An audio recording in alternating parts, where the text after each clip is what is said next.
Boa tarde, pessoal. Já estamos online, Rodrigo? Acredito que sim, né? Estamos online. Boa tarde, Naum. Boa tarde, Marcos. Boa tarde, Vladimir. Espero que estejam todos boa tarde. bem. Boa tarde aí aos 141 presentes que já estão nos acompanhando.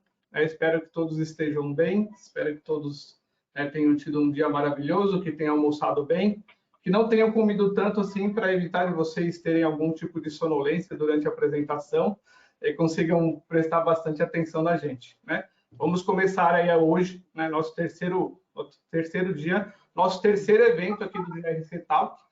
Hoje, o tema do dia, nós vamos falar sobre auditoria interna, né? Então, a expectativa hoje é falar da auditoria interna desde a parte de mapeamento dos processos, né? Até existe uma discussão aí se, de repente, a auditoria interna deve mapear os processos, se ela deve se aproveitar de mapeamentos que foram feitas ali pela segunda linha de governança, mas isso a gente vai discutir, né, e vamos contar aí com a participação e a experiência dos nossos colegas aqui para debater esse assunto, tá? Então, primeiramente, fazer nossas apresentações aqui. Vou começar comigo, né? Para quem não me conhece ainda, meu nome é Leandro Burba, né? Sou gerente comercial aqui na Perinit, estou aqui na Perinit já fazem 2 anos. A minha experiência, mesmo a minha carreira, foi voltada para a área de auditoria interna. Comecei lá na KPMG como administrativo financeiro, depois tive uma passagem lá pela parte de auditoria interna, de advisor, passei por grandes empresas como Aços Vilares, Gerdau, que inclusive, coincidentemente, aqui o nosso Vladimir também trabalhou com a gente lá, na época que era Gerdau Porto Alegre, né, onde ficava o corporativo da Gerdau. Nem me lembrava, mas ele recordou aqui, a gente provavelmente deve ter trocado alguns e-mails, algumas figurinhas na ocasião. Saindo da Gerdau, tive uma passagem bastante longa pelo Grupo Livre, uma empresa de logística e terminais portuários. E minha última passagem aí com a experiência em auditoria interna foi pela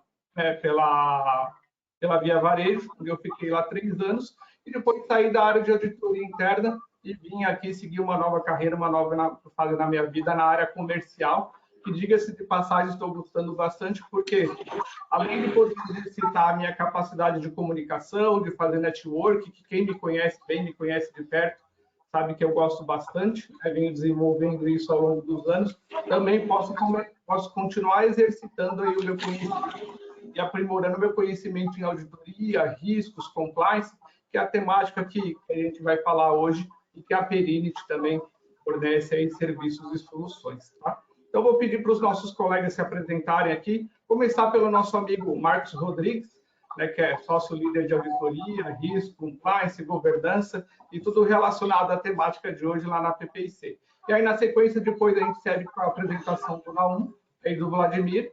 E aí, uma observação, né? Hoje a gente vai quebrar um pouquinho do protocolo aqui do nosso padrão dos webinars, né, e dos eventos do GRC que a gente vem fazendo aí nos últimos dias. Normalmente a gente não faz nenhuma apresentação.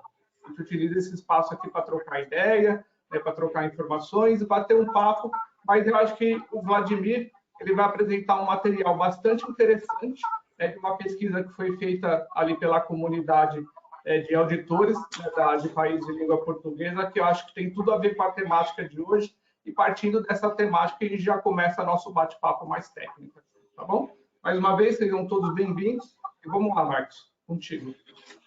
Obrigado, Burba. Boa tarde a todos. Só corrigindo o Burba, agora já são quase 190 participantes, não mais os 140 que você tinha falado. Pois é, está crescendo rápido. E boa tarde a todos. Eu sou Marcos Rodrigues, toda a minha carreira aí, mais de 25 anos em auditoria e auditoria interna, principalmente. Né? Comecei em auditoria interna dentro de companhias, depois migrei para auditoria externa. Hoje eu sou sócio da PPIC Auditores, atuo aqui com o time de riscos, auditoria interna e governança. Então, junto com o time aqui, a gente atende inúmeras empresas de capital aberto, capital fechado, trabalhamos em conjunto com auditorias internas, então temos um trabalho bem híbrido. Uma coisa que a gente falava agora há pouco, eu e o Vladimir, aí, sobre esse modelo que hoje impera de cooperação e trabalho em conjunto. Atuo também como conselheiro de algumas empresas, em alguns comitês de auditoria interna. Então, acho que temos aí como bater papo, contribuir com vocês e ouvir também de vocês aí coisas que sempre vão agregar e poder contribuir.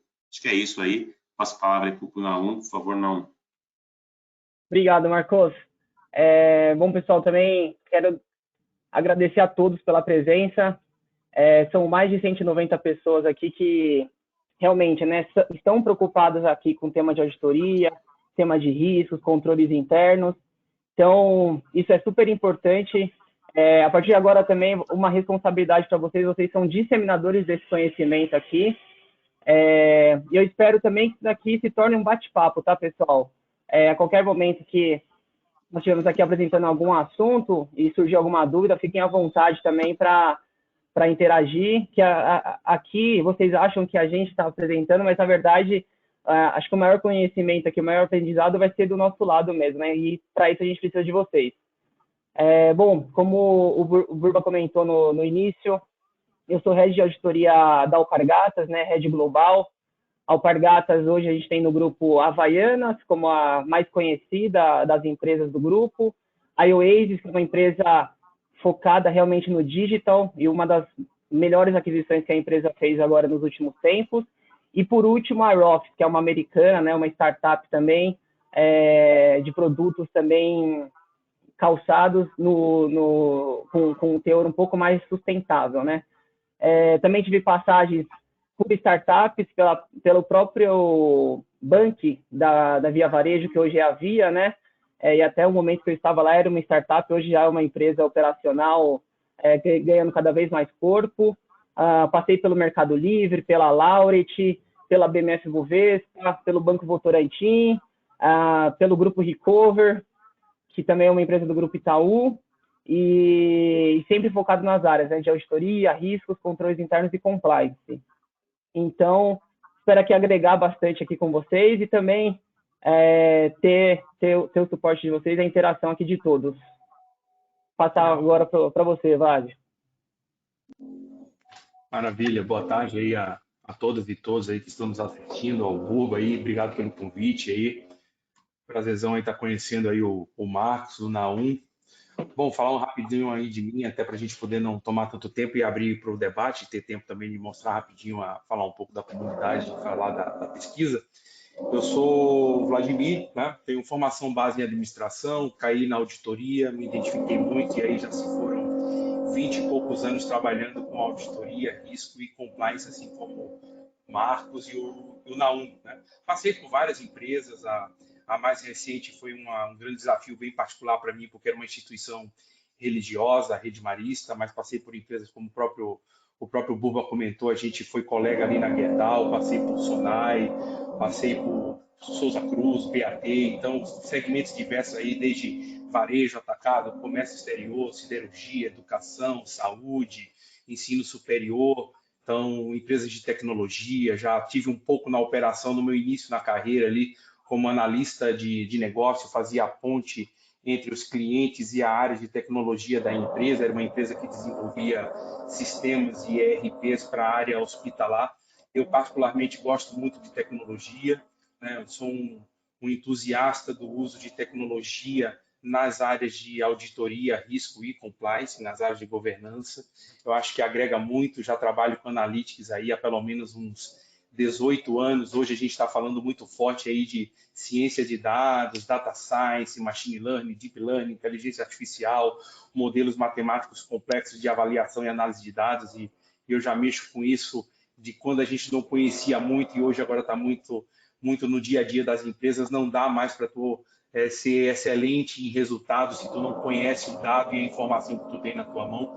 Então isso é um pouquinho da experiência minha. Hoje eu estou responsável como gerente da auditoria interna da Eliane Revestimentos Cerâmicos. Era uma empresa familiar que recentemente foi adquirida por uma multinacional americana chamada Mohawk Industries. E aí, em função das ações que a empresa tem na Bolsa de Nova York, precisou se colocar todo um projeto de estruturação de ambiente de controles internos e auditoria em decorrência da SOX, e aí eu participei do processo e hoje eu já estou... Hoje já são quase 3 anos na Eliane. Sou natural de Recife, passa muito rápido. Quando a gente olha assim, entre implantação de projeto e colocar o projeto, já são brincando aí 3 anos, né? Então é bem prazeroso assim, e a gente sabe que são 3 anos e tem mais tempo para frente para colocar muito mais coisa e agregar valor ao negócio com as atividades de GRC, né? Então, essa é a apresentação rápida minha. Se o Buba me der aí a oportunidade de colocar ali Claro. a linha para eu apresentar aqui, que eu abro o PPT aqui só para falar Rodrigo, você rapidamente da consegue comunidade. transferir os poderes para o Vladimir, para ele poder... Momentaneamente, Rodrigo, não vou destruir nada. Já está em suas mãos. Deixa eu dar um tab Assim, aqui. tô acerta, mas não mexe em nada. É isso aí. Vocês já devem estar... Espero que vocês estejam vendo aí a apresentação. Sim? Sim. Beleza. Então, falar rapidamente da comunidade e da pesquisa. A pesquisa ela teve esse foco de impacto das atividades de auditoria ao redor do mundo nesse ambiente aí de início ali da pandemia, pré-pandemia, na pandemia em si, um pouco desse pós-pandêmico. A pesquisa foi feita em 2021. Mas antes, hoje eu estou representando aqui a comunidade de auditores de países de língua portuguesa. Ela nasceu do nosso fundador aí, o André Marini, né, que é uma pessoa do meio da auditoria também, já foi presidente do IA Brasil, uma pessoa muito querida aí, para os que conhecem o Marini, tem essa relação. Então, o Marini me convidou quando ele trouxe a ideia da comunidade ali. Hoje eu sou membro, um dos membros aí, temos aí muita gente congregando, e coordenador aí de um dos comitês da comunidade, junto com outros colegas da coordenação. E a ideia da comunidade, ela surgiu lá em Portugal, o Marini hoje reside em Portugal, mas ela está no mundo todo aí, através dos países de língua portuguesa. E a ideia principal é essa, é trocar conhecimento técnico em auditoria, não somente auditoria e atividades correlatas, e também proporcionar um intercâmbio, né? E esse intercâmbio acontece aí, a gente está mostrando aí os países integrantes, membros da comunidade, o Burba, inclusive, é um dos membros, né? Ele tem essa membresia. No final, eu vou deixar os contatos ali para quem quiser conhecer a comunidade, também participar e solicitar e ser voluntário e participar desse grupo que é muito interessante. Então, como bem dito, estamos aí em todos os países, representando todos os países de origem de língua portuguesa. A pesquisa, para a gente não tomar muito tempo, ela teve uma aplicabilidade, como eu falei, lá em 2021, né, indo agora para a pesquisa. Ela teve aí 224 respostas de profissionais de todos os países e das áreas de GRC, de auditoria, risco e compliance, e ela abordou duas grandes partes. A primeira parte foram perguntas direcionadas das pessoas. Oi. Desculpa, posso só te interromper um instante? Pode aqui sim. Que a Dalila Barbosa manifestou interesse em participar da comunidade. Então, só para a gente combinar aqui o modus operandi, o que a gente vai fazer, Dalila e demais que quiserem participar? A gente vai ter a relação ali de todos os participantes que estão aqui presentes.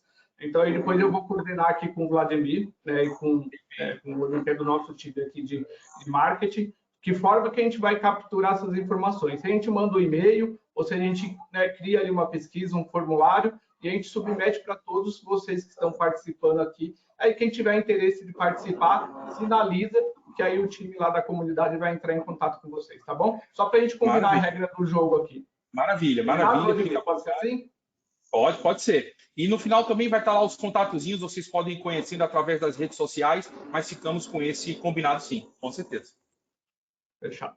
Então, vamos lá. Só retomando, então, a pesquisa ela teve duas grandes partes. A primeira parte ali foram 15 perguntas, 15 questões direcionadas para todos os participantes. E a segunda parte foi uma aferição de várias percepções sobre as temáticas que foram discutidas e estavam em voga no momento da entrevista. Então, a gente tem ali um material muito extenso aí, com mais de 45 elementos para serem explorados. O que eu vou trazer aqui hoje, especificamente, são alguns pontos apenas da pesquisa. Não vou entrar a fundo em todos, mas alguns pontos que eles têm a ver um pouco até com a nossa temática de hoje, que a gente vai discutir aí no GRC Talks. Então, a pesquisa, como eu falei, esteve ali concentrada nos países de língua portuguesa com 224 respondentes. Vejam que a pesquisa ela teve aí uma capilaridade etária muito legal, né? Então tem de todas as senioridades. Isso é um retrato também da nossa comunidade, né? Porque essas pessoas que estavam no nosso grupo foram participando da pesquisa. A gente tem uma predominância ali da idade dos 40 aos 49, mas a gente é bastante heterogêneo, né? E a senioridade ela se mostra não só na faixa etária, mas também ela se mostra ali no tempo de experiência e na atuação. Então, vejam, por mais que a nossa comunidade ela tem um foco muito grande de auditoria interna, mas a gente também tem ali áreas correlatas, como áreas de GRC, a exemplo de compliance e controles internos. E aí, de novo, a gente tem essa homogeneidade ali, mas mesmo assim uma distribuição de tempo de experiência muito gratificante ali. Então, a gente vê que é um grupo que ele tem desde pessoas que estão ali, vamos dizer assim, em início de carreira, mas pessoas também com bastante tempo de auditoria e atividades afins, né? Então, essa é um pouco do retrato da pesquisa. Entrando um pouco agora em uma das temáticas, então, a pesquisa ela trouxe uma resposta aí ao que a gente tem vivido hoje aí com o ESG, né? Então, a importância, ela refletiu ali que existe uma concordância unânime da importância do ESG no cenário hoje das empresas e aí, por consequência, isso impacta aí as atividades de auditoria mundo afora. Então, a gente teve ali um percentual de quase 70% da importância do tema de ESG hoje dentro do cenário das empresas e, consequentemente, nas atividades de auditoria. E uma outra temática que ela traz também é sobre preparação dos auditores. A gente vai falar muito aqui de aspectos técnicos, desde o mapeamento até a identificação de perdas, mas termina que a assertividade dessa entrega também está muito relacionado com o quanto a gente está preparado enquanto auditoria para a gente poder opinar sobre temas como continuidade operacional das empresas, e tem a ver um pouco com o que a gente vai discutir aqui, né? Então, vejam, o nosso próprio grupo entende que a gente está preparado, mas entende parcialmente. Existe ainda uma oportunidade de melhoria, de o auditor ele se sentir seguro o suficiente para trabalhar e opinar sobre a continuidade operacional, e também aspectos ali da modalidade não presencial, o quanto isso impacta ali a não estar presente, quanto à assertividade, eficiência e eficácia dos trabalhos de auditoria. Então, veja que existe uma percepção do grupo participante que isso tem um impacto, mas não necessariamente isso vai ser fator preponderante para tu ter um bom trabalho ou um mau trabalho, né? Então, a gente consegue fazer essa leitura, visto que a gente está praticamente todo mundo trabalhando agora em home office, e eu sou um exemplo vivo disso.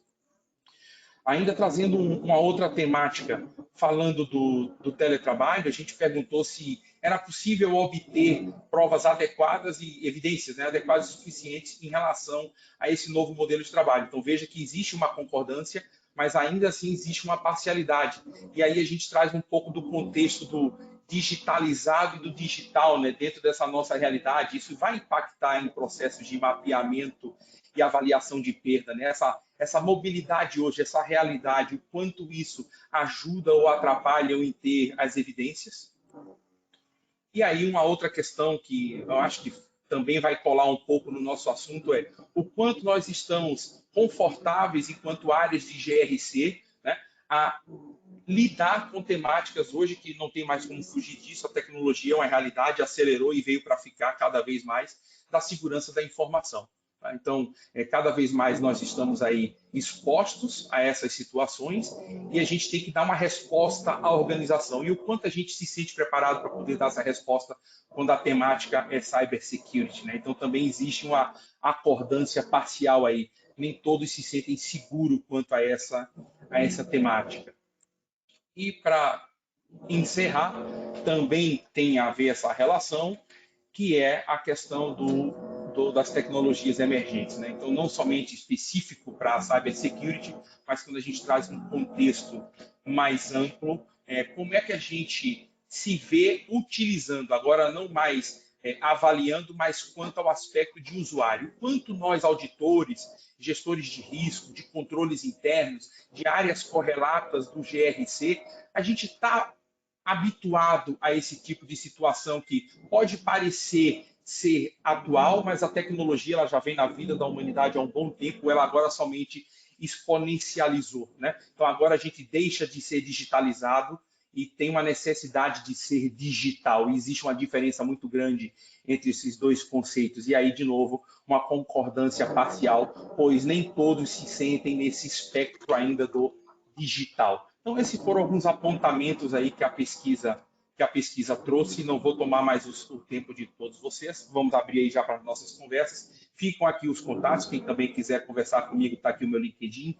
Mais embaixo, aqui no rodapé, tem todas as possibilidades de visualizar a comunidade, não só no LinkedIn, como no próprio Instagram nosso lá, que vocês têm vários materiais lá. E se quiserem entrar em contato direto com a gente, tem o nosso e-mail aí, mas como o Burba bem colocou, ficamos aí à disposição dentro da forma acordada para a gente depois até disponibilizar o material. Esse material já está com a Perint, se vocês quiserem ver, mas querendo a pesquisa na íntegra, Leandro, também é só fazer o contato. De repente, a gente aproveita essa própria planilha. Quem quer entrar em contato com a comunidade para participar e, ao mesmo tempo, quem quer receber a pesquisa 2021 para a gente poder fazer a entrega. Obrigado aí pelo espaço. Imagina, a gente agradece por compartilhar esse conteúdo com a gente. Inclusive, eu fui um dos respondentes dessa pesquisa, até dei meu parecer ali, que no meu caso foi sobre a utilização de ferramentas de tecnologia de GRC dentro dos processos de auditoria e como que isso poderia impactar em tempos aí por conta da pandemia, né? Se isso poderia ajudar, se poderia atrapalhar. Quem quiser e tiver acesso aí ao material completo vai ver o depoimento dos colegas lá que com certeza são inspiradores, tá?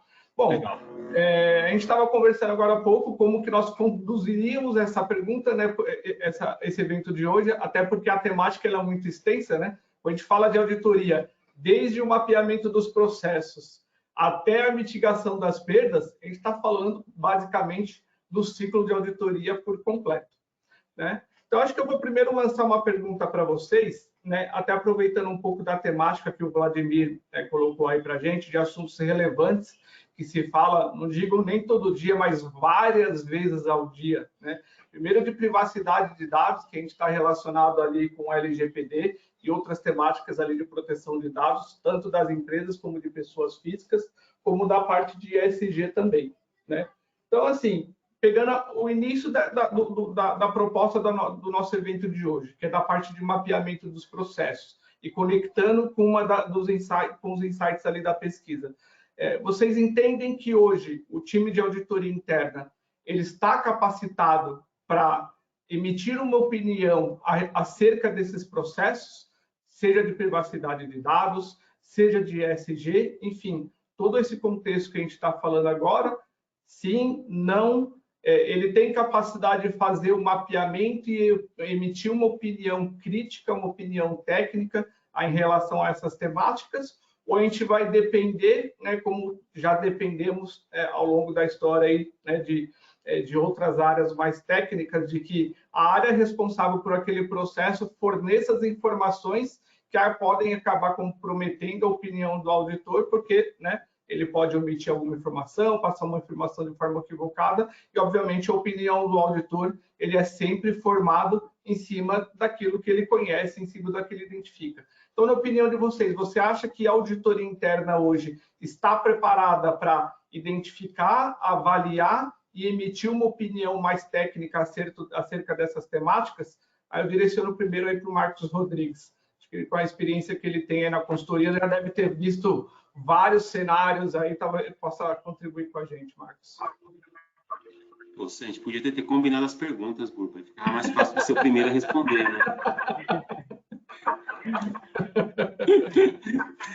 Não, legal. Assim, eu acho que tem um ponto importante, falando primeiro da questão de tecnologia, acho que são 3 grandes pontos, né, que você falou: tecnologia, ESG e LGPD.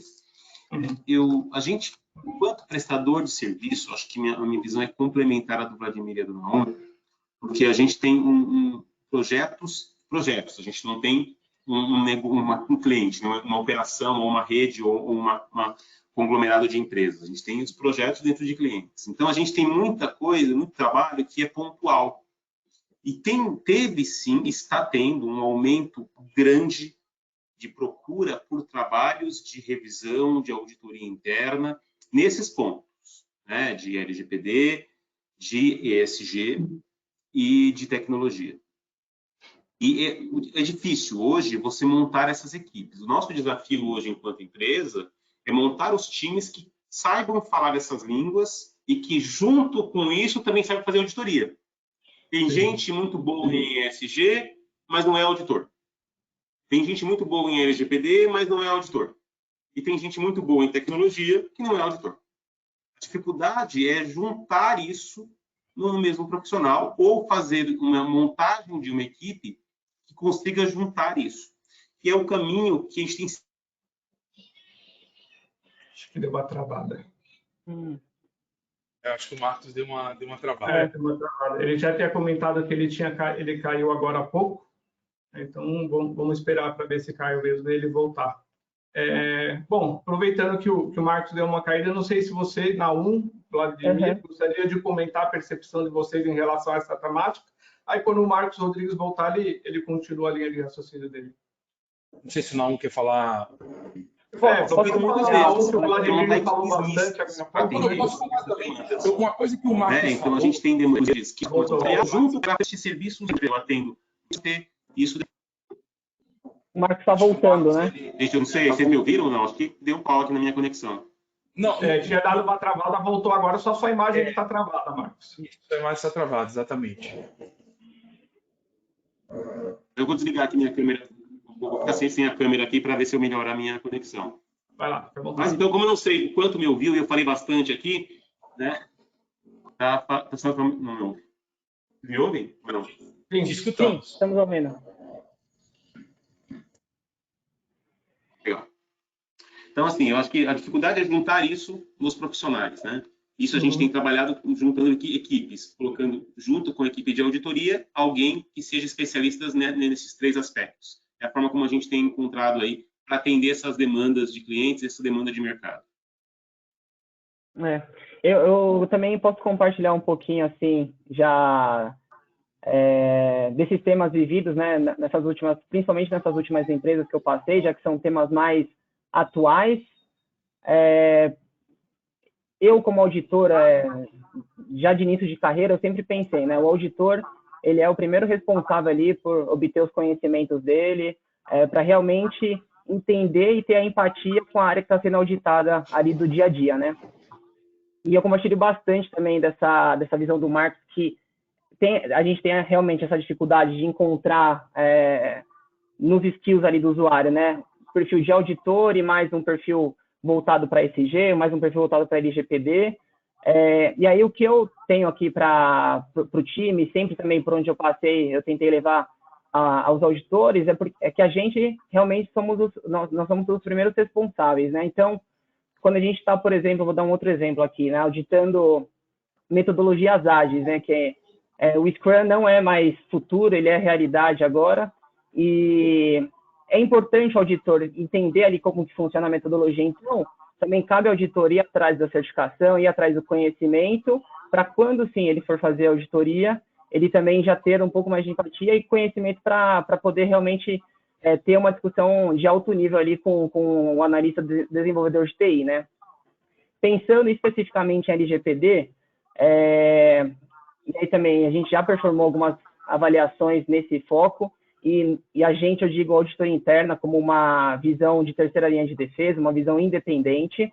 É claro que isso, eu acredito que tem que surgir inicialmente ali do board, né, realmente da necessidade da empresa, o desenvolvimento dos processos e dos projetos perante a LGPD. Temos algumas áreas que são bem importantes nesse fluxo, né, como segurança da informação, como a parte jurídica, mas também a auditoria, quando você começa a ler a lei LGPD, é possível ali você conseguir realmente identificar as principais diretrizes, guidelines que o governo, que a ANPD, né, o órgão regulador também, vai verificar numa possível auditoria, e você também fazer uma prévia de auditoria. Como são assuntos muito novos, eu acredito assim, todas as áreas também têm algumas inseguranças.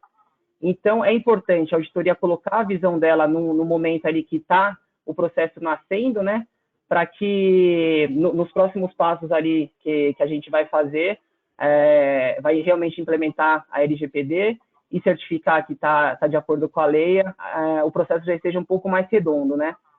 Claro que vão acontecer algumas adaptações aí ao longo do tempo, mas o principal, o primordial, aquele fluxo ali de tratativas das requisições dos clientes, anonimização de dados, né? O que é um dado pessoal sensível, isso também acredito que a auditoria pode participar como colaboradora e posterior também validação. Concordo.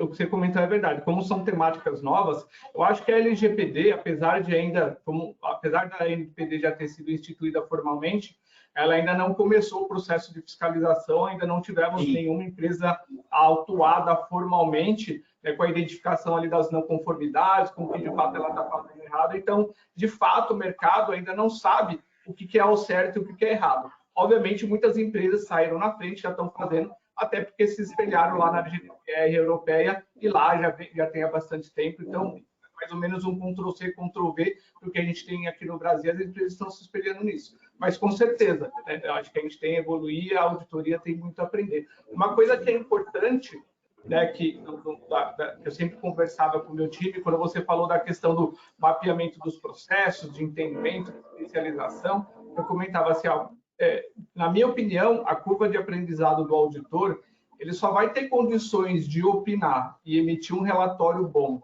né? Quando eu digo relatório bom, não é um relatório com 150 pontos de auditoria, é um relatório que retrate a realidade e deficiência dos controles do processo que está sendo auditado.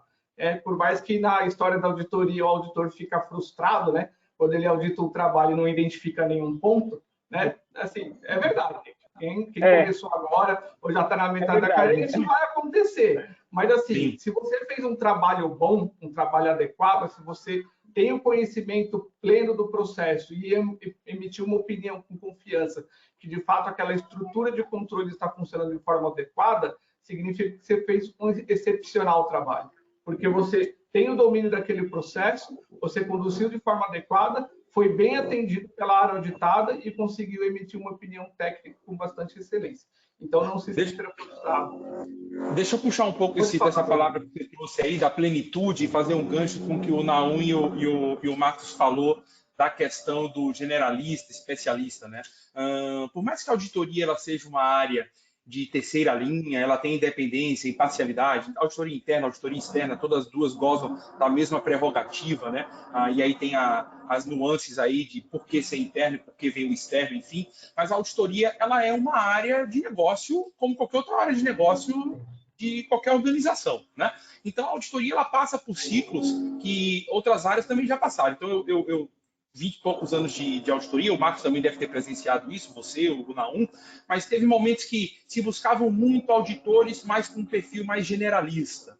E aí depois veio aquela dúvida, não, a gente, poxa, até para poder ter essa plenitude sobre o negócio, eu preciso de pessoas mais especialistas. E aí no momento que tu compunha áreas generalistas, especialistas, tu começava a ter condição de trabalhar uma multidisciplinaridade. Então, poxa, eu pego um cara que ele é generalista, mas vai chegar ele vai conseguir aplicar toda a metodologia, mas vai chegar uma determinada hora que ele sozinho ele não vai conseguir se aprofundar em um determinado tema. E a gente pode trazer qualquer tema, independente de ser ESG, LGPD ou privacidade de dados, aí ele precisa de um especialista. Eu acho que o importante, né, é a gente ter um time que ele tenha essa diversidade, não existe uma receita pronta, né? Eu acho que a gente vai, em alguns momentos, ser generalista, em outros a gente vai precisar realmente de especialista. O mais importante é a empresa ter essa estratégia bem definida e ela investir. E aí, para chegar nessa plenitude, para mim, não tem outro remédio. O auditor, assim como qualquer outra área de negócio, ele vai ter que investir em formação. Então, a gente vai ter que dar essa formação, porque cada vez mais, com essa aceleração dos processos, eu não vou achar essa pessoa pronta no mercado, é humanamente impossível, né? Então, a gente estava conversando antes de abrir aqui, poxa, aí eu vou contratar um cara, eu quero que o cara tenha experiência em processos, mas também que domine tecnologia, mas que o cara fale inglês fluente, mas que o cara desenvolva em script Python, SQL, sei lá o quê. Cara, assim, é uma mosca branca esse negócio, né? Tu pode até achar, mas vai ser a peso de ouro isso daí. Então, tem que ter uma medida e o mais importante eu, enquanto auditoria, se eu aplicar bem o meu método e observar bem o início, o meio e o fim, aí a gente volta para a temática do mapeamento até a avaliação de perdas, se eu domino a forma correta de aplicar isso daí, eu consigo entregar um bom resultado. Por quê? Porque na hora que eu precisar de um especialista, eu vou buscar o especialista. Na hora que eu precisar ser generalista, eu vou ser generalista. E eu vou garantir alguns triggers mínimos, como de onde veio essa informação que eu estou pegando com a área de negócio? Eu tenho essa preocupação enquanto auditor, eu garanto que essa informação ela é válida, íntegra e tem origem, é um conceito de informação informação provida pela entidade de negócio para o auditor, é o IPE, conceito de IPE. Essa informação que ela está sendo utilizada pela área de negócio é no sistema? É 100% no sistema? É 100% no sistema, mas tem uma parte ali que é num SAP, que é os sistemas avançados de planilha? Não, não é só em sistema avançado de planilha, é só em planilha eletrônica, que é o sistema, é o conceito de End User Computing, né? Então, se eu tenho essa capacidade de formar o auditor nas metodologias de auditoria, só com essa preocupação de aplicação do método para avaliação de um processo, para mim já é 50% do caminho andado. Depois eu vou ver se eu quero um time mais generalista, mais especialista, e aí montar uma estratégia de multidisciplinaridade. E aí eu acho que a gente começa a ir para um nível de maturidade de auditoria, onde a gente pode ficar mais confortável enquanto auditoria e alcançar essa plenitude de bem avaliar os processos internos da organização. Um pouco da visão que eu tenho, assim. Legal. Você falou uma coisa importante, Vladimir, eu vou desligar minha câmera para não travar de novo aqui, que é essa questão da plenitude, né? Acho que esses três temas, eles estão em estágio de maturidade diferente, né? Quando a gente fala de segurança, privacidade, cyber, ele já é algo que a gente já está acostumado a auditar. Isso que não é algo novo. Há bastante tempo que se faz auditoria interna em processos de tecnologia, então já existem esses auditores especialistas, já é muito mais fácil compor uma equipe ou ter as pessoas para auditar. Falando um pouquinho agora da minha visão de mercado, a gente teve aqui uma grande demanda de trabalhos de implantação de LGPD. Só que essa onda, ela praticamente passou. Agora está vindo a auditoria da LGPD. Então, agora a gente está nesse momento de juntar o auditor generalista com o conhecimento especialista para fazer a auditoria. O ESG, ele ainda está, na minha visão, e que eu vejo do mercado, e o que eu tenho de demanda de trabalho aqui, começando o processo de implantação. Então, são três maturidades diferentes. Então, hoje, a minha preocupação aqui não é auditar ESG, é implantar ESG. Essa é a demanda do mercado hoje. Mas foi com a LGPD 2 anos, 1 ano atrás. Ô, Marcos, desculpa só fazer um comentário.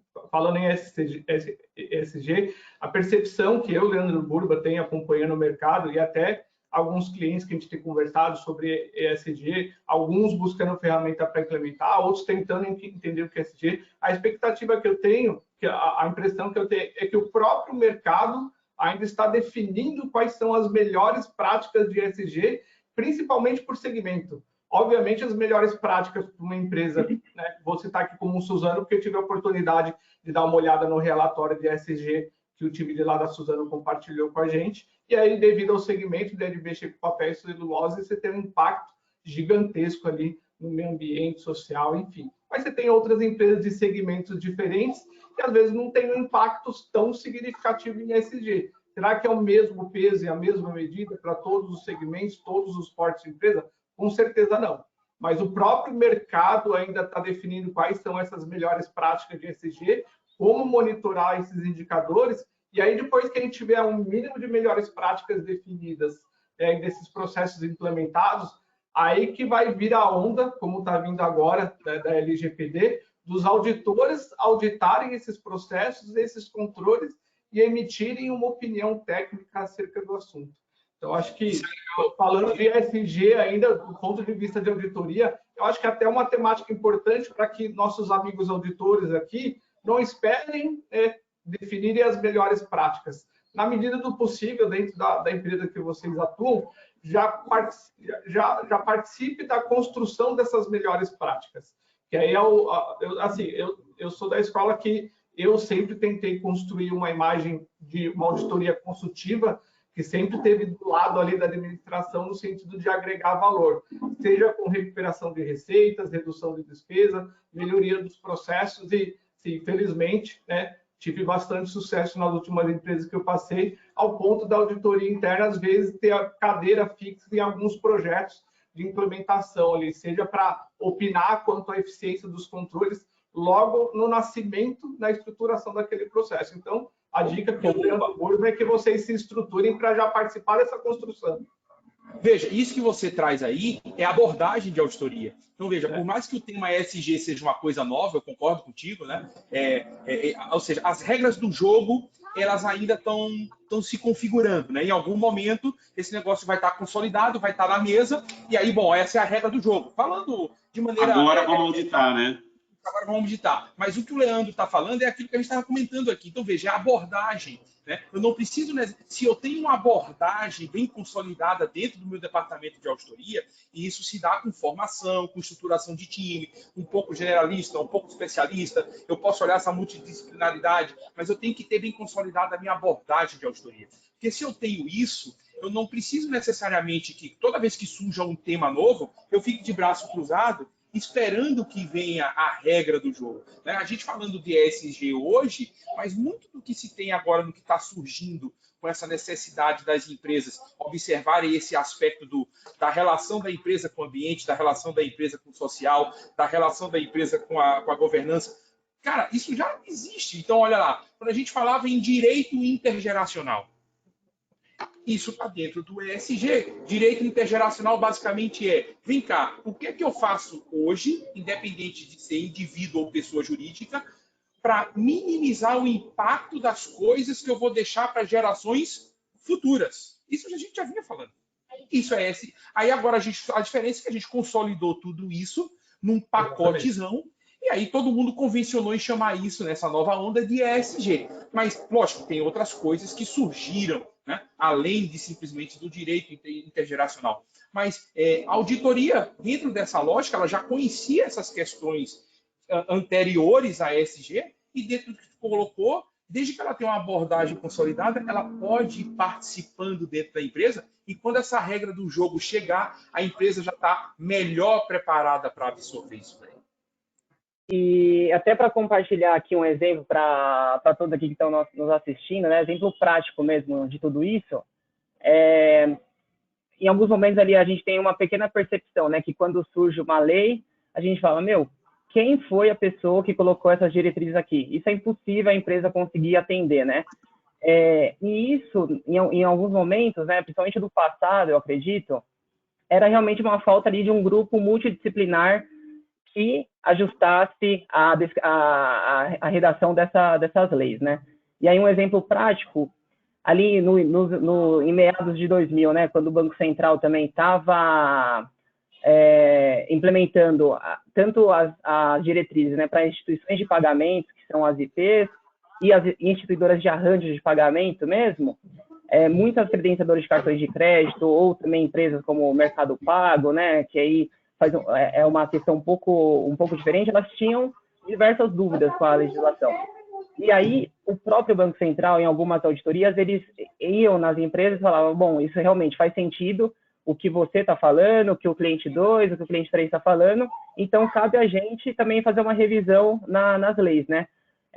E aí, isso eu compartilho muito da sua visão, Vladimir, que como ESG, né, está nascendo agora, talvez ali, né, membros de auditoria interna, né, participando ativamente, né, de todas essas discussões iniciais, com certeza, quando a gente tiver algum framework, alguma metodologia ali para auditar o ESG, essa metodologia já vai estar um pouco mastigada por nós, né, de auditoria interna aqui ou externa também. Então, eu acho que é isso, a gente estar cada vez mais próximos e principalmente dessas inovações aí do mercado.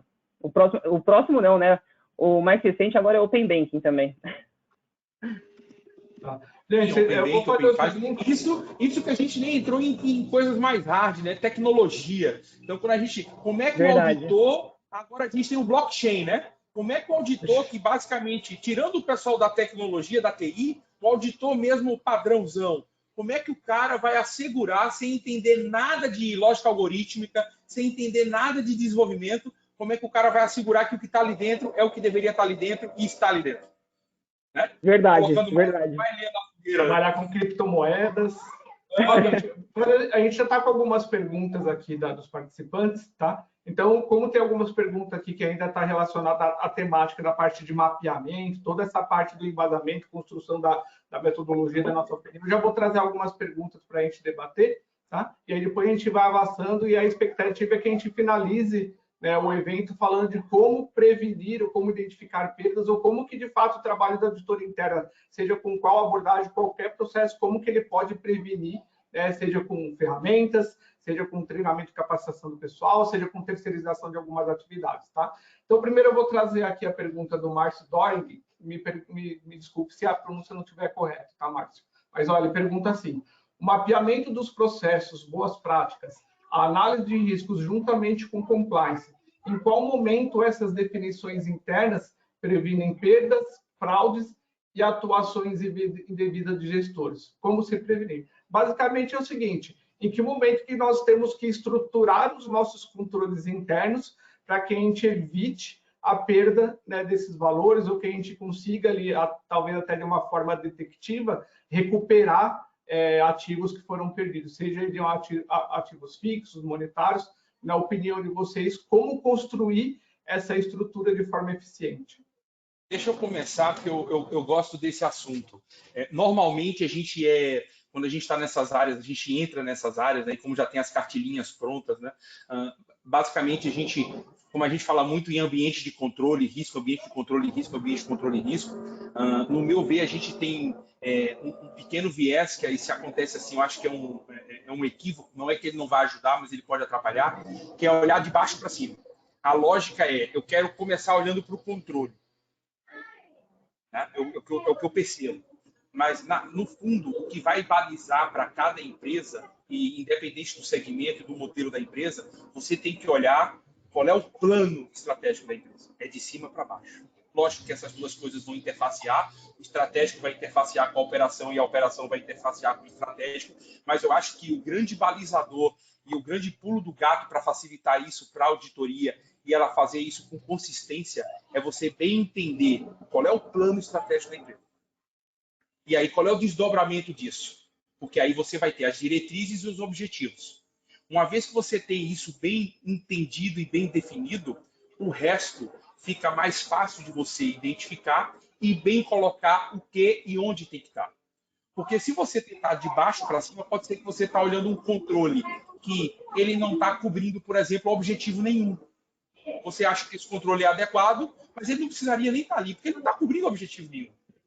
Né? Se você olha de baixo para cima, daqui a um pouco você não vai ver controles que deveriam estar ali e não estão. Por quê? Porque você não conhece bem o plano estratégico e não conhece os objetivos da companhia. Então, se você não conhece os objetivos da companhia, não conhece o mapa de contribuição, o que é que cada área de negócio, o que é que cada processo vai fazer para alcançar e contribuir com aquele atingimento do plano estratégico, se você não conhece esses objetivos, você não vai conhecer quais são os riscos, você não vai saber quais são os controles a colocar.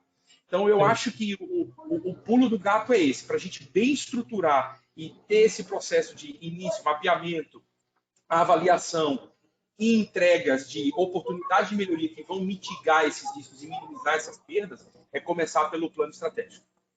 Ô, Vladimir, é engraçado porque em um dos webinários, eu não lembro exatamente qual foi, a gente fez alguns aí ao longo dos últimos meses, a gente abordou justamente essa temática. Estávamos falando ali de questão de gerenciamento de riscos, mapeamento dos processos, e a gente começou a discutir, eu não lembro se o Marcos Rodrigues estava presente, que é cada vez mais frequente, ainda temos alguma resistência, mas é cada vez mais frequente que você tenha ali executivos de auditoria, de riscos e dos controles participando da construção do planejamento estratégico da companhia, porque ele já consegue garantir ali na origem da definição do planejamento estratégico exatamente isso que você falou.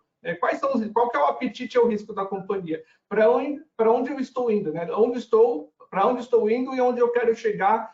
Quais são os riscos que estão no meio desse caminho e quais são os controles mínimos que eu tenho que garantir para atingir esse meu objetivo estratégico? Então, faz total sentido isso que você falou. Alguém gostaria de complementar alguma coisa? Eu também concordo gênero, número e grau com o Vladimir. E aí, só para acrescentar também um item super importante, né, que a gente acaba deixando passar em alguns momentos, é que o monitoramento de processos, ele tem que ser um fluxo contínuo.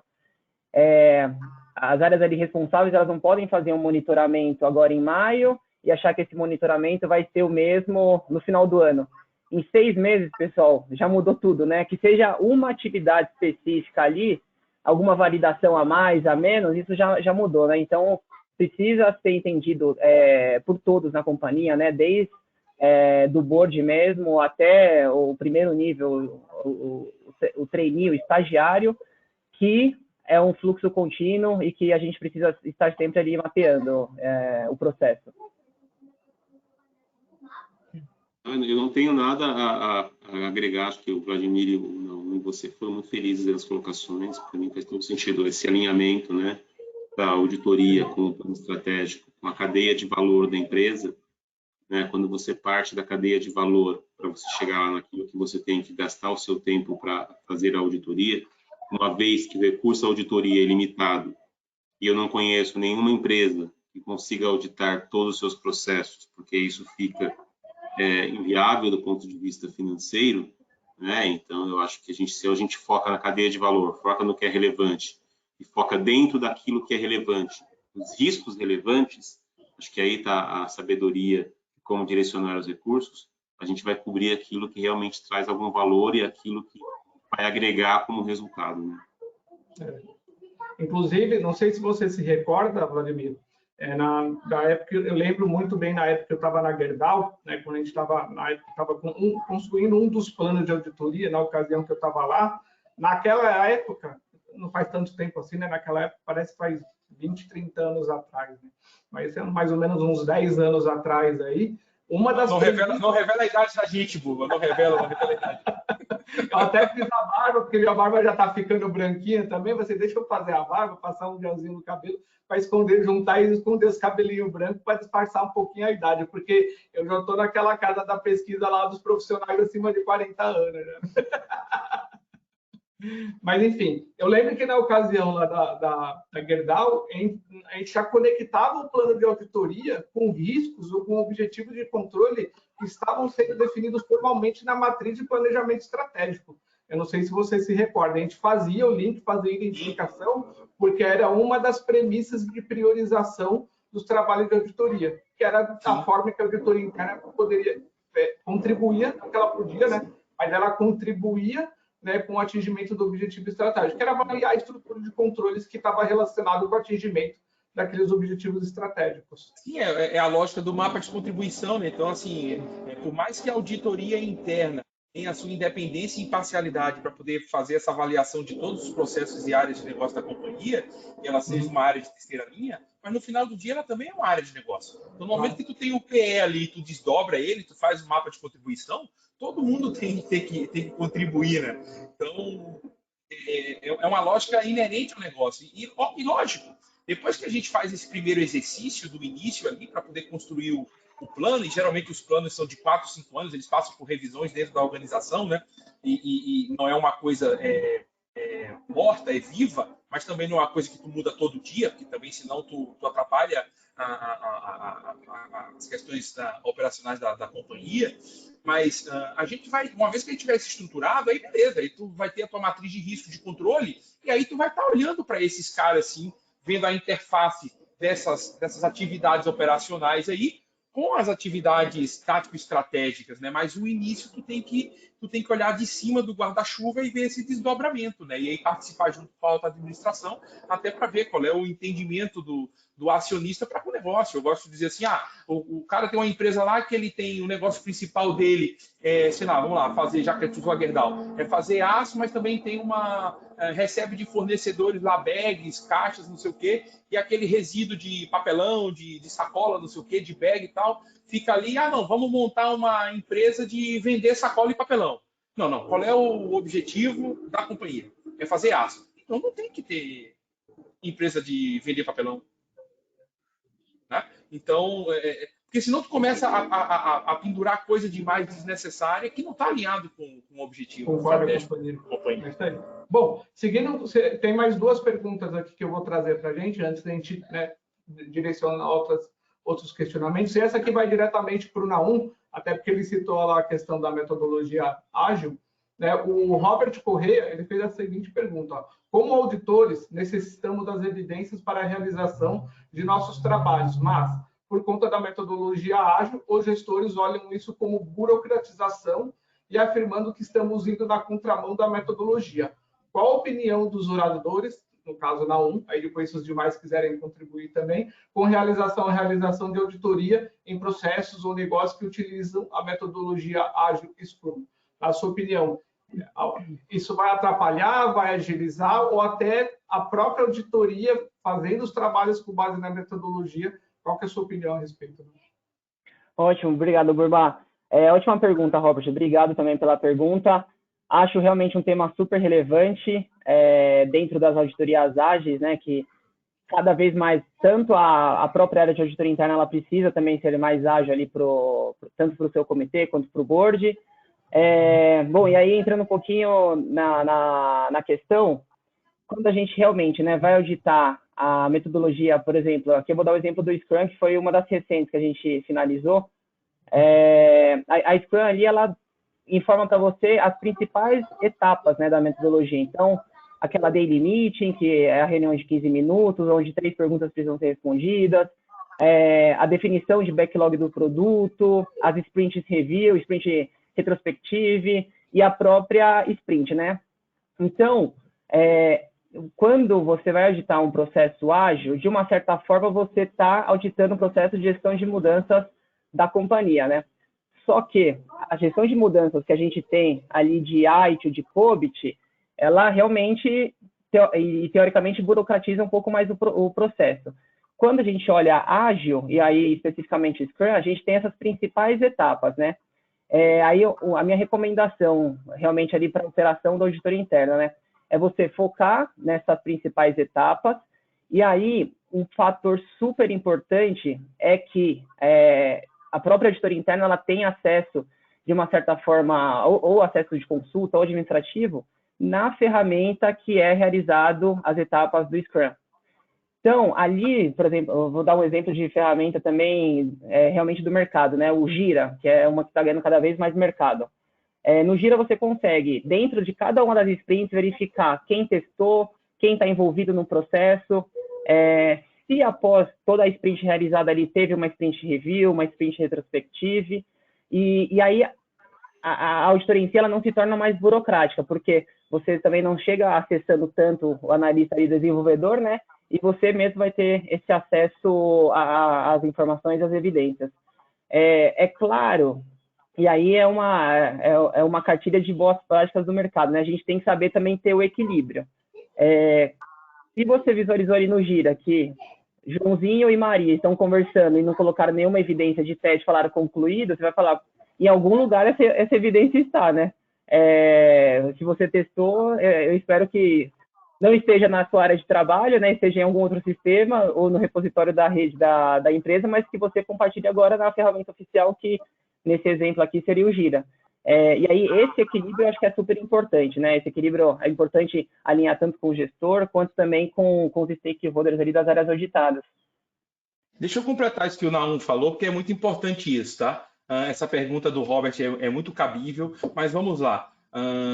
É que a gente às vezes confunde, na minha visão, o que é burocracia no conceito pejorativo da palavra? É você criar coisa desnecessária, né? Como a gente vive num país que ele tem essa tradição, né? Não vou agora julgar mérito, agora entrar em... porque está tudo polarizado, né? Então, como a gente tem essa tradição aí de realmente... o retrato do Brasil basicamente é assim, a gente cria dificuldade para vender facilidade, né? Como a gente tem esse conceito de país aí, então a gente já confunde automaticamente burocracia com isso. Mas eu acho que existe uma diferença entre ser simples, que é o que o método ágil quer trazer, e trouxe para dentro das companhias, com simplório. É diferente. O que o Naum falou é perfeito. Veja, eu posso estar usando o método ágil, mas assim, eu vou criar evidência. Não, ninguém vai criar evidência. Já está na sua rotina de método ágil. Se você não aplica o método ágil com o mínimo de rastreabilidade exigida pelo próprio método, então você não está sendo simples, você está sendo simplório. É como ele trouxe esse exemplo aí. O cara vence uma etapa simplesmente deu um cheque lá. Ah, e aí? Cadê o teste unitário que você fez aqui? Para dizer que aquele aplicativo ali que você desenvolveu, ele está ok. É que nem eu mandar alguém pintar uma parede, e aí o cara recebeu e não pintou. Né? Ele tem que ter a evidência que é a parede pintada. Né? Então, eu vou comprar uma casa. Tu quer fazer um negócio simples ou simplório? Ah, eu vou comprar uma casa só com contrato de compra e venda de gaveta, e era isso, não registro em cartório de imóveis. Bom, né? Então, não tem esse negócio de burocracia. Né? Eu só não posso ser simplório. Por quê? Porque eu tenho um risco associado. E aí o cara não tem um mínimo de rastreabilidade. Então, qual é o risco? Você entende o risco? Você assume esse risco, então? Porque o risco ele vai estar. Né? Independente do método que eu aplique, eu vou ter risco. Só o fato de eu estar naquele negócio, eu tenho um risco inerente àquilo ali. Né? Então, eu acho que às vezes se confunde isso daí. Eu acho que o que o Naum trouxe aqui foi muito bem colocado. Né? O método ágil ele está aí para facilitar, mas assim, minimamente, não é porque é um método que ele está ali para facilitar que ele não vai ter minimamente uma rastreabilidade, uma organização nas evidências que ele tem que gerar de acordo com as boas práticas e outra, de acordo com o segmento que ele está inserido. Porque tem uma coisa é tu ter um método ágil numa empresa que ela está num segmento super pouco regulado e não tem muita referência de cobrança do mercado, que seja de qualquer stakeholder para com ela. Outra coisa é você estar aplicando o método ágil numa instituição, por exemplo, financeira, que é altamente regulada. E aí isso não é visto como burocracia, porque já está no DNA. E tu aplica método ágil, mas aí tu já tem um aculturamento de que essa necessidade de ter evidências e essa rastreabilidade é necessário. Por quê? Porque tu já tem um agente regulador e um ambiente regulatório já maduro. Eu acho que o Naum, depois se eu estiver errado, não, mas acho que você fala isso com bastante propriedade, até pela sua passagem, pela sua carreira, sua vivência em startups, né? Que sabidamente a gente sabe que vem com um processo aí de desburocratização, né, do que a gente tem aí como estrutura de controle e documentação para tornar os processos mais fluidos, né, e menos burocráticos propriamente dito. Né? Então, acho que é bastante importante, inclusive se depois, eventualmente, acredito que nos próximos meses a gente vai fazer um evento focado em metodologia Agile, voltado para auditoria, gestão de riscos e controles internos.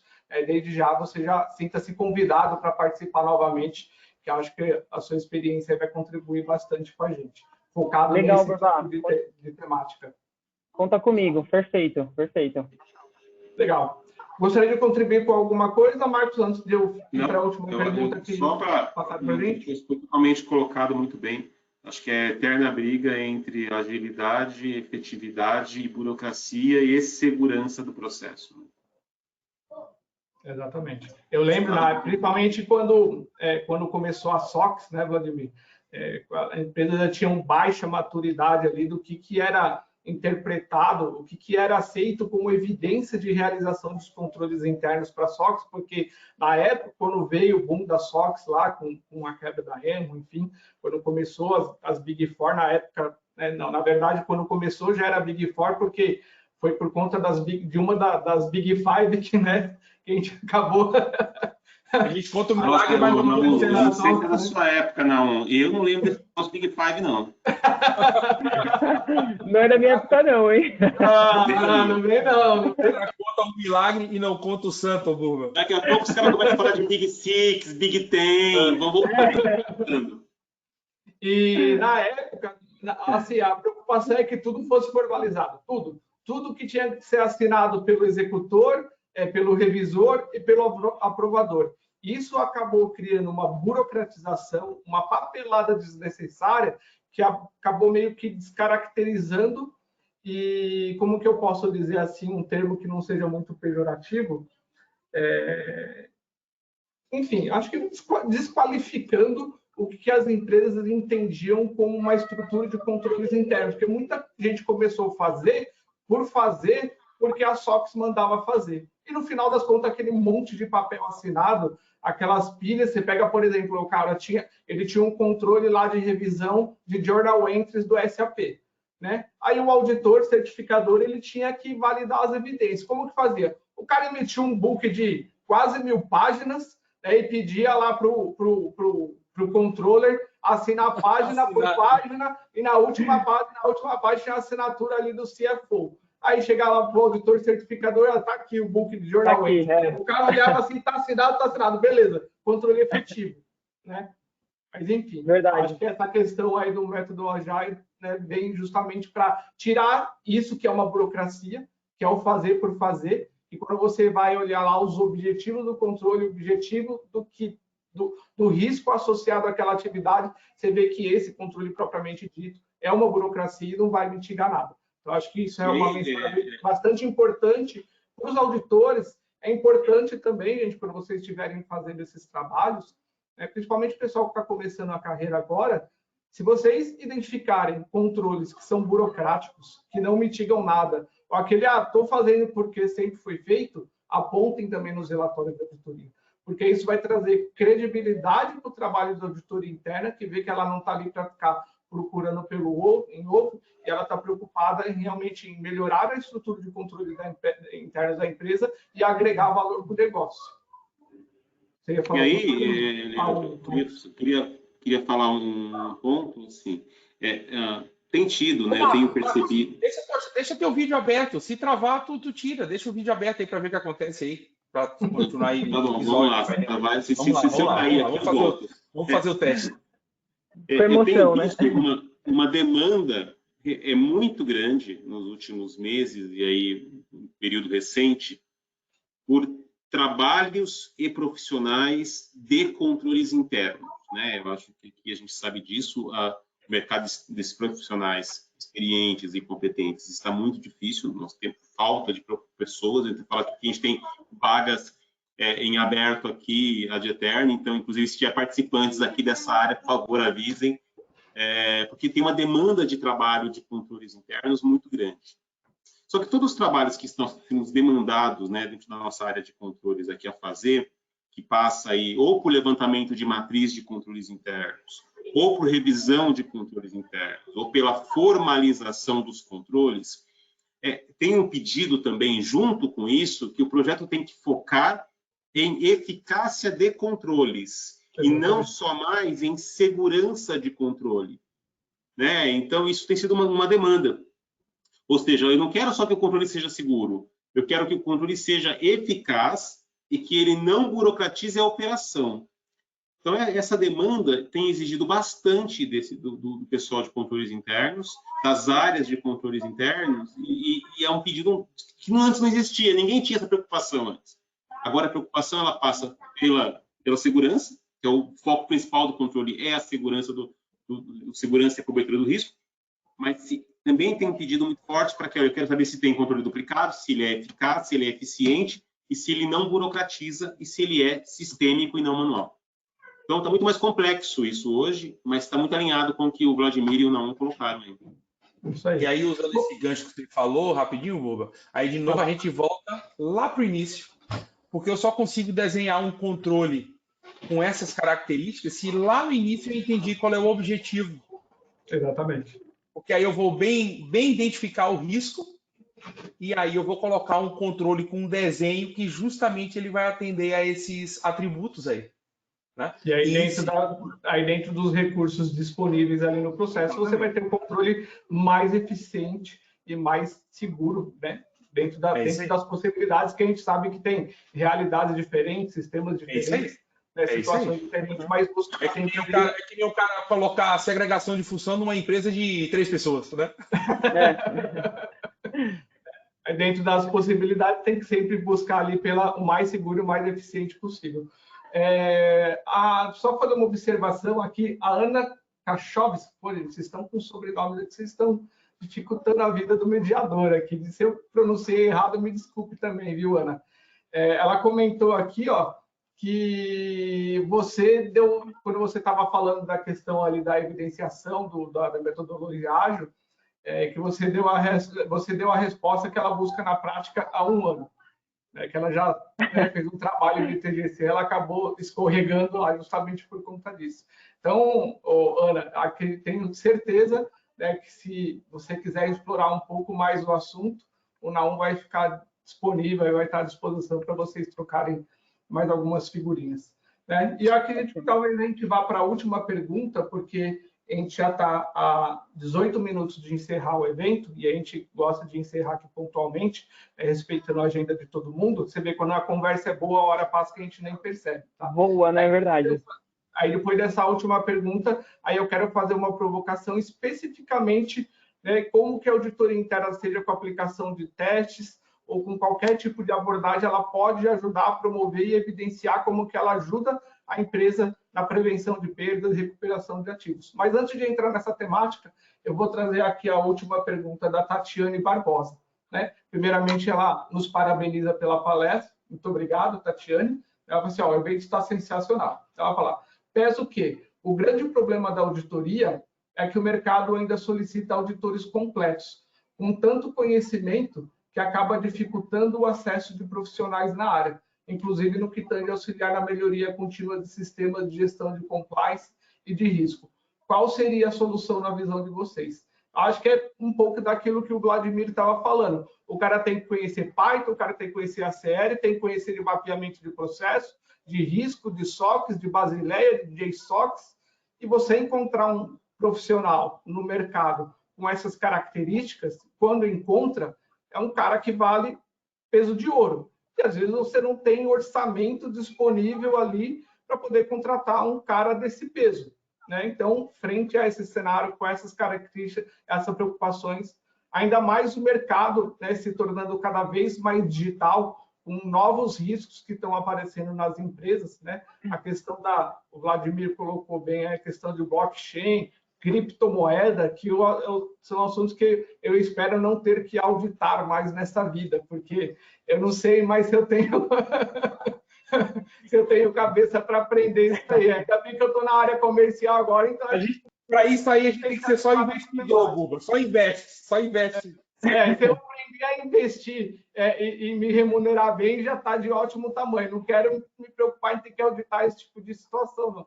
Mas, na opinião de vocês, assim, como que as empresas podem contornar essas características e ter, obviamente, profissionais qualificados, capacitados dentro da empresa, que possam atender aos objetivos estratégicos da companhia, ali na parte de monitoramento, execução e teste das eficiências de controle. Existe, até comentei contigo, Vladimir, num evento que a gente teve lá do Grupo Hack, quando a gente falou da parte de Data Analytics, né, o Décio, né, que é o head de auditoria lá da Sabesp, ele tem um processo bastante evoluído de monitoramento e auditoria contínua lá na Sabesp, com robotização, automação de testes e até por características ali da empresa, de ter que passar por um processo Lá ele não pode fazer contratação CLT, ele tem que abrir concurso, então ele conseguiu verba para poder capacitar todo o time dele nessa parte de tecnologia.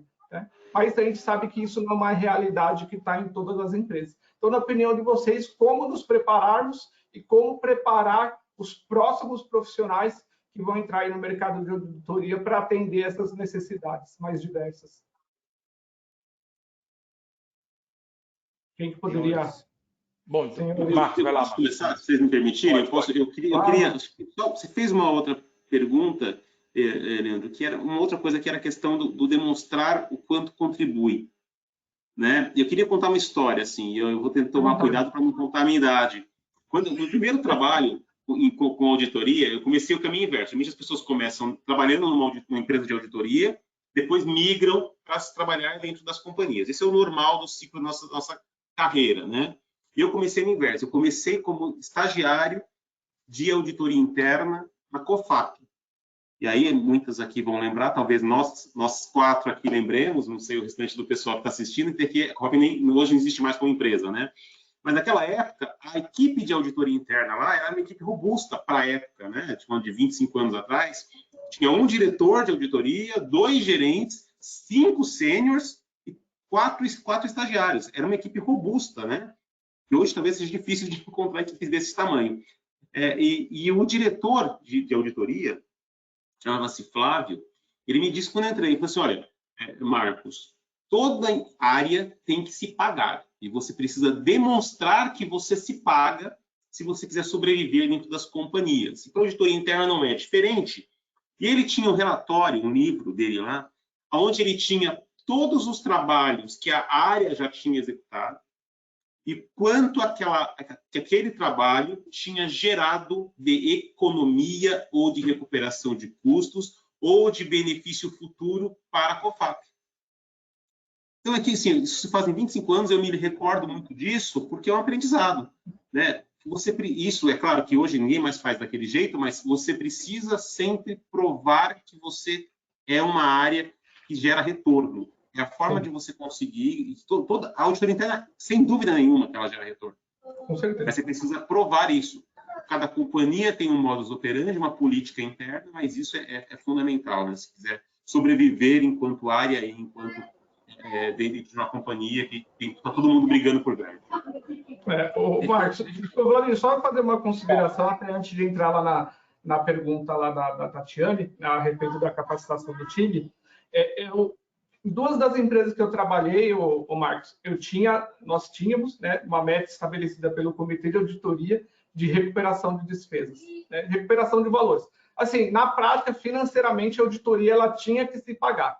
Ela tinha que recuperar ou reduzir perdas, o valor acima do próprio orçamento. A gente até brincava, não vou citar o nome das empresas, né?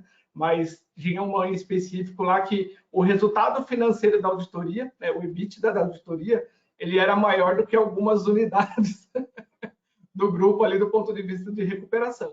Aí é legal, porque assim você consegue comprovar de fato um documento, comitê de auditoria, conselho de administração, que a auditoria gera valor, mas nós tínhamos ali uma preocupação, né, na época eu e meu gestor, de que a partir do momento que você estabelece uma meta financeira, você tem que ter muita, como que eu posso dizer ali, muito profissionalismo, muita ética do auditor, para que ele não acabe direcionando os trabalhos com esse foco. Tem que ter? Tem que ter. Mas eu acho que a recuperação de valor e despesa ela tem que ser uma consequência do trabalho e não o objetivo do trabalho. Senão você acaba virando um agente fiscalizador. E não é essa a proposta da auditoria interna. Então, assim, a gente sempre lutava para ter a menor meta possível dentro, né, do que a gente entendia que era o razoável, justamente por conta desse problema. O que acontecia? Quando chegava num determinado momento, você vê que você não está atingindo a meta, que isso vai impactar na sua remuneração variável, você acaba direcionando a execução dos seus testes para você atingir. E você pode acabar deixando passar outras coisas que seriam tão importantes quanto uma recuperação de receita propriamente dita. Então, só para quem tem essa meta, para quem tem se estabelecer, só fazer essas ponderações. É legal ter, porque você consegue comprovar, ou mesmo que não tenha meta, é legal comprovar, documentar, deixar isso formalizado, mas se for atribuir isso como meta, só tem essa preocupação para que isso não vire um objetivo, ele vire uma consequência. Isso é legal, é o conceito de auditoria não como centro de custo, e sim como centro de resultado. Eu acho que o fator crítico de sucesso para isso daí, e já trazendo um pouco de como é que a auditoria ela pode contribuir com essa questão de recuperação de perdas, isso é uma das abordagens, né? O uso de tecnologia também, eu acredito, eu sou um entusiasta de tecnologia, eu gosto de tecnologia, né? Eu tive um momento na minha adolescência que eu muito estudei programação, programei, não me formei em TI, mas eu gosto disso daí. Então, toda vez que eu posso aplicar tecnologia através da auditoria para poder tu melhor avaliar os processos internos da companhia e tu trazer resultado, eu acho que é um grande aliado para tu conseguir essa mitigação de riscos e, por consequência, recuperação de perdas e minimização de perda, maximização de resultado. Mas isso que você falou aí, olhar a auditoria como centro de resultado depende muito da maturidade da companhia. Não é toda a companhia que está pronta para isso daí, porque tu tem que ter um acordo, e como tu falou, né, Leandro? Primeiro tem que ter um acordo muito bem feito entre a auditoria, entre negócio, entre a alta administração, até para poder saber quais são as métricas e o que é, vamos chamar de caixa, né? Quais são as regras para considerar que a auditoria fez caixa, e aí isso reverteu em pagar a área de auditoria. Numa empresa que eu trabalhava, que não estava acostumada com esses conceitos, a gente fez um trabalho ali que a gente identificou um processo de fraude, fizemos auditoria, identificamos, entramos com um litígio. No final das contas, o dinheiro que foi perdido, a gente recuperou, corrigido ele, envolveu outras empresas, envolveu seguro, envolveu uma série de coisas, e aí o dinheiro que retornou, eu apresentando no conselho, só pagou a auditoria, considerando aí o orçamento completo, pagou a auditoria pelos próximos 5 anos. Ficou todo mundo assim, como assim pagou a auditoria? Pagou porque era um dinheiro que estava perdido, a gente identificou, viu que era uma fraude, recuperou esse dinheiro, né?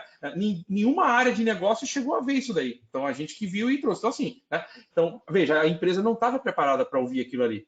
Né? Literalmente, você voltou com uma maletinha de dinheiro na mão, né?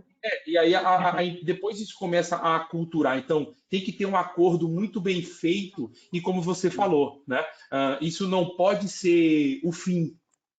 Tu tem que estar sempre preocupado com os objetivos definidos como estratégicos da empresa, quais são os processos mais problemáticos para tu estar avaliando. Nem sempre tu vai fazer um trabalho que vai ter recuperação, financeira, né? Então, a gente, na escola que tu trabalhou ali, a gente quer mais é fazer um trabalho, como tu vai encontrar, faz um trabalho, tu não achou nada. Pô, que bom, o processo está redondo, né? A gente não está para cortar a cabeça, a gente está para melhorar os processos. Acho que, só para responder a pergunta da Tatiane de maneira rápida ali, Tatiane, né, foi a pessoa que perguntou, né?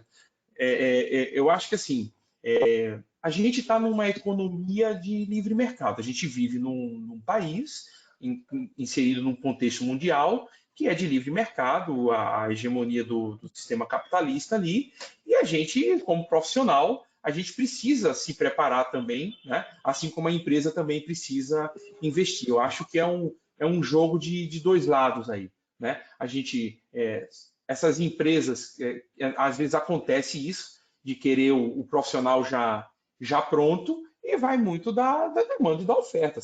Assim, cara, a minha entrega, eu preciso disso, e eu vou precisar desse nível de profissional, é isso mesmo? A empresa tem clareza nisso? Ok, talvez tu não ache rápido, talvez tu ache o cara, mas aí tu vai ter que pagar um preço diferente de que se não fosse um profissional com todos aqueles requisitos, né? A gente sabe que às vezes acontecem alguns equívocos. As pessoas, e isso independente da auditoria, as pessoas criam posições para buscar no mercado, às vezes nem sabe o que é que quer.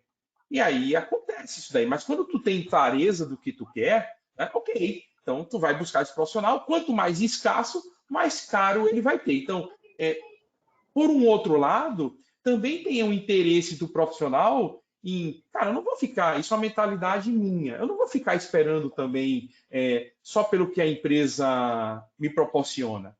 Eu tenho um dever, uma responsabilidade para com a minha carreira, né? Eu tenho que enxergar assim. Se hoje eu estou gerente corporativo de uma companhia, é porque eu já comecei estagiário em algum lugar. Eu não saí para o mercado de trabalho, Vladimir, né, saiu da barriga da mãe dele de barba já, ou aquele filme, como é que era, o estranho caso do Benjamin Button, né, que ele nasceu grande e foi virando bebê, né? Não saí barbado. Por trás dessa pouca falta capilar aqui e dessa barba branca tem uma história, né? E eu busquei isso daí. Só contando, eu gostei muito, é muito legal essas histórias que a gente tem de experiência de vida, o Marcos trouxe a dele. Eu fui um cara, ok, a gente vai entrar aqui, pode entrar em algumas outras discussões, mas assim, quando eu cheguei ali no final do meu ensino médio, eu pensei assim, cara, eu era de uma família simples, né? Sou de uma família simples, meu pai e minha mãe são professores de português e de matemática, e eu disse assim, cara, talvez se eu fizer um vestibular e passar numa universidade particular, nada contra, eu sei que meu pai e minha mãe vão se desdobrar, vão tentar fazer hora extra, sei lá o quê, e iam pagar para mim a faculdade. E aí eu pensei, não, eu vou estudar que eu quero. Isso foi eu quero passar na universidade pública. Porque eu passando na universidade pública, o desembolso que eu iria dar para eles, eu iria negociar com eles alguma outra forma de capacitação para mim. E foi o que aconteceu. Eu me lasquei de estudar, passei na universidade pública, na época, e o dinheiro que a gente conseguiu economizar, eu de tempos em tempos, e uma das coisas que eu pedi para o meu pai e para minha mãe, eles me deram, conseguiram me dar, foi justamente eu entrar e começar a mexer com tecnologia. Isso me ajuda até hoje. Eu fiz alguns cursos de lógica e programação algorítmica, de programação, que tu imaginar, eu já programei de Clipper a Natural, a linguagem orientada a objeto para mainframezinho. Hoje eu mexo com SQL. Então, assim, isso para mim agregou. né? Mas foi uma iniciativa minha. A gente entende o contexto do país, o contexto socioeconômico do país, dessas diferenças, essas dicotomias que a gente tem, esses abismos, mas eu acho que é uma receita que a empresa ela tem que buscar o que ela precisa realmente, e aí tentar eliminar esse efeito dos equívocos, acontece, mas eu como profissional, dentro do estágio que eu estou de crescimento, eu também tenho que buscar, e hoje a gente tem acesso a tanta coisa aí que é gratuito, hoje informação não é mais um problema, eu só tenho que peneirar para ver se a informação que eu estou pegando é a melhor, né? Então, eu acho que tem essa contribuição também. E aí a gente cresce profissionalmente, né? Bom, gente, a gente está indo para os minutos finais aqui da nossa pauta de hoje. Então, vou pedir para que vocês façam aí as considerações finais. Acho que não sei se a gente já pode considerar essas últimas palavras do Vladimir como as considerações finais, mas caso você queira falar mais alguma coisa, Vladimir, fique à vontade. Tinha alguns comentários, mais algumas perguntinhas aqui para poder fazer, mas para a gente honrar aí a agenda, vamos finalizar no máximo aqui, pontualmente, vai no máximo até as 17h35. Então, vou pedir para vocês fazerem as considerações finais para a gente poder encerrar o evento de hoje, por favor. Pode ir lá, Naum. Posso começar? Pessoal, agradecer a todos aqui a participação, né? Mais de 200 pessoas até as 5h30 aqui com a gente. Espero que a gente tenha trocado algumas figurinhas aqui para realmente levar no dia a dia da auditoria, na vida pessoal também, né? Porque a gente não é só profissional, a gente também é pessoa, né? Algumas considerações aqui, eu acho que até pegando um gancho da última pergunta da Tatiana, né? Tive diversos líderes, só que 2, assim, bem marcantes, né? Um, que foi o primeiro na BMF Bovespa, talvez ele seja aqui, o Rodrigo Pozzo também, ele falou, não, vista-se como Roma, né? Se você está em Roma, vista-se como Roma. Então, isso quer dizer, a gente precisa adaptar sempre, no dia a dia, com metodologias ágeis, com novos conhecimentos. E aí uma outra gestora da época de Elopar também, a Adriana, me falou também uma vez, né? Você é dono da sua carreira. Então, é claro que a gente pode depender de empresas ali para pagar cursos, certificações, só que eu acho que ali, e até como o Vlad comentou, tem muita coisa gratuita, muita coisa boa no mercado disponível para a gente. Isso não é o melhor dos mundos, claro, mas já é um começo. E você vai estar muito mais à frente de quem não está nem fazendo esse começo, né? E aí, como finalização, se vocês também tiverem dúvida aí, eu fico à disposição, tanto no LinkedIn ou por e-mail. E obrigado também pelo convite, Burbá. Obrigado, Vlad, e obrigado, Marcos, também. Obrigado, não. Se puder, só para falar aqui rapidamente, assim, primeiro, obrigado, Vladimir, Naum e Burbá, pela oportunidade de bater um papo aqui com vocês e poder contribuir, trocar informações. Eu acho que só, assim, dentro de tudo que dá para a gente falar, tem coisa para acabar com muito, como a gente falou, tem muita história para contar, mas olhando para frente, né, e olhando também para o público que pode estar nos ouvindo aqui, e pelo que eu tinha visto da lista de presentes, né, assim, olhando o que vocês precisam foca em tecnologia. Né, o Vladimir falou muito bem, assim, hoje a grande demanda de auditoria, o futuro da auditoria é cada vez mais tecnologia. Os trainees que a gente contrata aqui hoje na PPIC são de tecnologia. Eu prefiro pegar um cara da área de tecnologia e ensinar para ele controles, processos e auditoria, do que pegar um cara de auditoria e ensinar tecnologia. Então, assim, antes todo mundo falava muito do inglês, tudo. O que eu preciso estudar agora? Estuda tudo, mas tecnologia é o que vai te habilitar a cada vez continuar fazendo o seu trabalho. Então, só como uma dica aí, e até pensando nas pessoas se capacitarem, porque a gente precisa de gente capacitada para contratar, para fazer o trabalho e para crescer aí onde a gente está buscando. Tá bom? Obrigado a todos. É isso aí. Legal. Bom, gente, Legal. Você quer fazer as considerações finais, Vladimir? Não, só agradecer por ter partilhado aqui esse painel aí com vocês aí, agradecer a Perinity aí, Tubo, pelo convite aí. Prazerzaço aí ter conhecido o Naum aí, o Marcos também, fico à disposição. O pessoal me acha ali no LinkedIn ali, a gente segue respondendo, trocando figurinha aí. Quem sabe outros painéis aí surjam aí e a gente está sempre à disposição. Valeu mesmo, foi muito gratificante. Já foi aí 1h32 a brincadeira aí. Pois eu quero no máximo 30. Bom, então fazer as minhas considerações finais aqui, agradecer a todos, né? Naum, Vladimir, Marcos Rodrigues, por estar sempre com a gente aí, né? Sempre está aí. O Naum já é a segunda vez que está, não no evento de webinar, mas já acompanha o Aperinity em outras apresentações. E o Vladimir aí representando a comunidade PLP, que já teve um outro participante lá que nos apoiou, né? Que falou, até esqueci o nome da. Tenho falado com tanta gente nos últimos. Foi o Fernando Macedo. Fernando Macedo falou de ESG. Inclusive, aproveitando, pegando o gancho de ESG, na segunda-feira, que vai ser o próximo evento, dentro desse conjunto de eventos do GRC Tal, que a gente vai falar sobre KPIs para ESG e para GRC. A gente vai trazer alguns consultores especialistas no mercado, que vai trazer uma abordagem, né, como a gente falou aqui da questão da própria maturidade dos ESG no mercado hoje, no cenário não só nacional, mas internacional. Quais são os indicadores que a gente já tem hoje, que as empresas estão utilizando, como implementá-los, que benefício que eles trazem ali para as organizações e como que isso se encaixa dentro do contexto do GRC.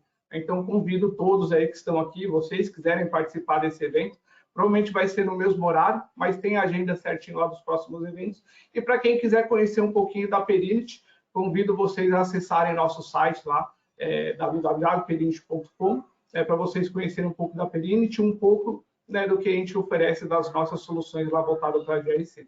Agradeço mais uma vez pela participação de todos e vejo vocês aí no próximo evento. Obrigado, gente. Tenham todos uma boa tarde. Um abraço. Valeu, galera. Boa tarde, Bom final de pessoal. semana. Bom fim de semana. Até mais. Tchau, tchau.